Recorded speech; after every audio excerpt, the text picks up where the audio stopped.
Olá, vamos falar de tosse segundo a visão da medicina tradicional chinesa e como eu posso, de uma forma muito simples e prática, resolver a minha tosse, seja ela vinda de qualquer problema, ou uma bactéria, ou uma alergia. É lógico, se ela vem de uma bactéria, de uma inflamação, você também tem que procurar outro profissional da área da saúde para tratar essa inflamação, essa infecção.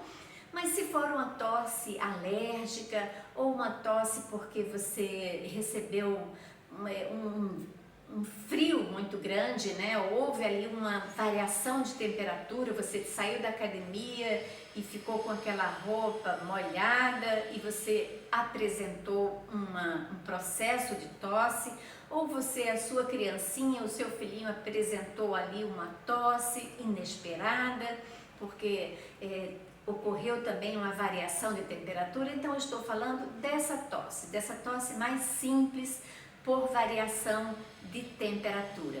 Nós vamos usar algo, gente, muito simples, que é um secador de cabelo para aquecer o meridiano do pulmão.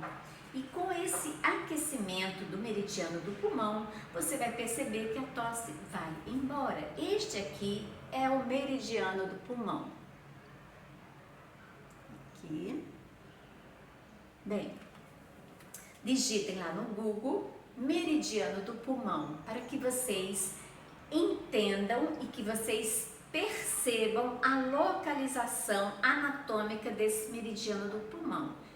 E aí, o que nós vamos fazer? Nós vamos utilizar um secador de cabelo e aí você vai colocar esse secador de cabelo numa distância relativamente não tão próxima do seu corpo, para que você não se queime, lógico, e você vai aquecer esse meridiano. Você vai aquecer esse meridiano com o secador de cabelo. Esse secador é um secador profissional. O ideal é que você tenha um secador mais simples, menorzinho, pequeno, principalmente se você for usar na sua criança, e você vai aquecer o bracinho dela nesse trajeto aqui, que é o meridiano do pulmão, dos dois lados. E o meridiano é bilateral, então você vai aquecer esse lado e você vai aquecer também esse lado da sua criancinha. Cuidado só com a temperatura, então a distância do seu braço ou do braço da criança com o secador.